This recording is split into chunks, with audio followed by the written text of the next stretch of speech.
My name is Robert Resto, and I am the director and producer of The Brain Hunter New Breed. You are listening to the Movie Rating. It's time for the movie rating. Tonight's victim is director Robert Resto, that has done Brain Hunter and The Brain Hunter New Breed. Hello. Yes, how you doing, Mike? How you doing? Thanks for having me on the show. So tell us a little bit about this new breed that you are allowed to tell about, and who's in it. We're going to do the sequel to The Brain Hunter, right? So we'll do an Indiegogo campaign, and we'll see how much money we can raise to get this film going. I actually met Tom Sizemore's agent, took an interest into this whole idea of this movie. Working with her, now we have Tom Sizemore attached to the film, to Mary Glenn attached to the film. So this has started to build the momentum that, so we have Tom Sizemore attached to the film, and he loves the whole idea of the movie. That's very cool, man. So was this based off the success or of the first film of Brain Hunter, or was this something that you just wanted to go a different direction to, or at least added a different element? I always wanted to do Brain Hunter 2, per se, the sequel, because the first film ended where we don't know what really happened to some of the characters or whatever. Originally, I was just going to do the sequel, just pick up from there. But it started to evolve into something else now, so I took the 2 out, and we're just calling it New Breed. It is a different breed of Brain Hunter, so he is half human, half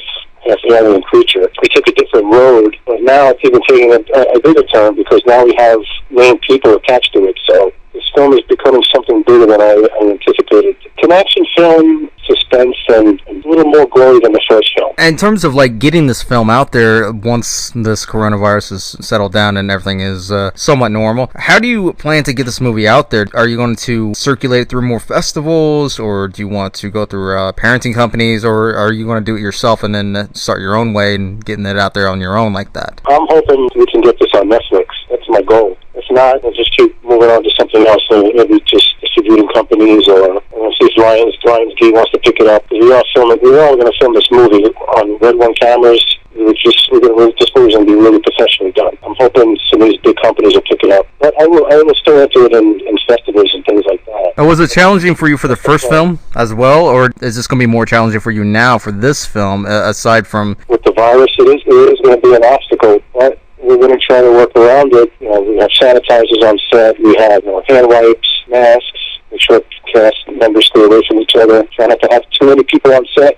Safety's first, and we don't want anybody getting hurt. As far as getting your vision out there and having to apply and adjust to this new situation for filmmaking, how does it really make you going to feel in terms of getting the vision out there? Instead of constantly between worrying about the safety issue and having to apply your vision skills and directorial skills. Right. Like I said, the big thing is safety and making sure everybody's okay. So that's number one. Number two will be trying to get the vision out there and get this film to project. We're planning to do it. Would that also cut down time for you as well to get the story as well in terms of scenes, in terms of everything else, not just the usual film? Time factor is going to be a big problem. But once we break down the script and we schedule out everybody's scenes, we'll break it down and we'll try to get the main characters filmed and done. At least they're done, and then the little stuff we can do. It's hard for me to say exactly how we're going to tackle this, but I have an idea. Now, would you apply a different method of success to each of your projects, or follow the same method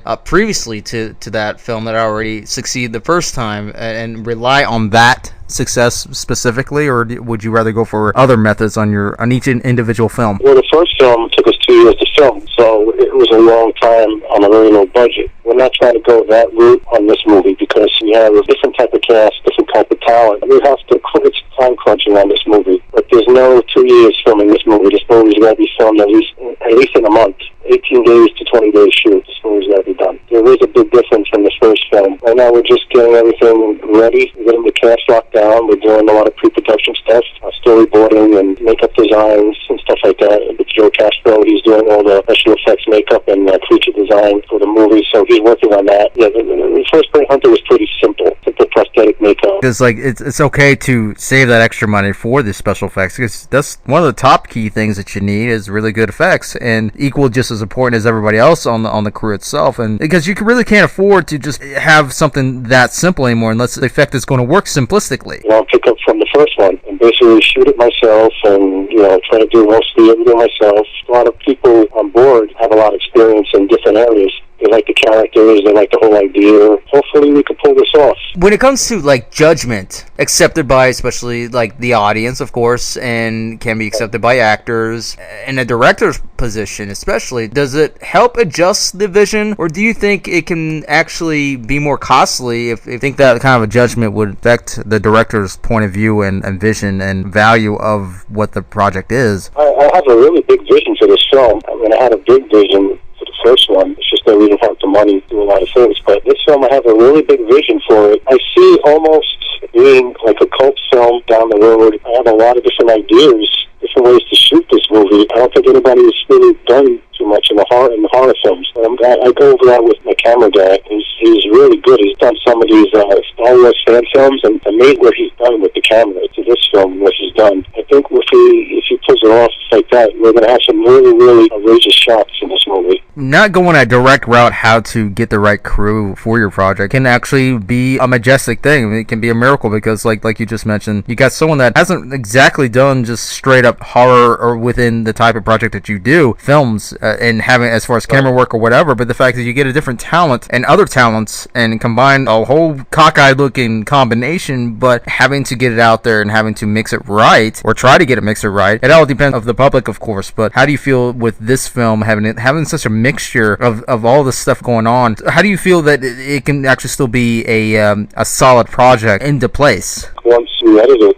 we're going to have a really nice product at the end of the day. I got Joe Castro is only doing the special effects and the feature design, but we were talking the other day, and I said to him, how would you feel on being assistant director with me to direct some of these shots? He knows how to set up for visual effects shots and stuff like that. So he was like more than happy to do that. He was like, oh, that'd be awesome. Yeah, no, definitely. I think between me and him, we'll be making a really good horror film. It's really more an action thriller. Mel Gibson and Danny Glover chasing down the brain hunter, and then in the interim, they're going through all these battles, and then they have to stop this killer from taking people's brains out. So basically, that's what this movie is. A lot of car chases, a monster who was like hiding out in this abandoned building, and so there's like all these different things going on. Now, do you think it can actually build character for you if you were to stick within this genre, even if you actually enjoy this genre of the horror genre? Do you think it builds character for you and to get your project out there easier and quicker, or would you rather just make sure that as long as the vision is out there and you just move forward and just cross your fingers type of mentality? Crossing my fingers, I'm hoping like I said, we can pull this movie off. But we're going to go full steam ahead. We're gonna make this movie no matter what. I mean, this movie's going to get made. I have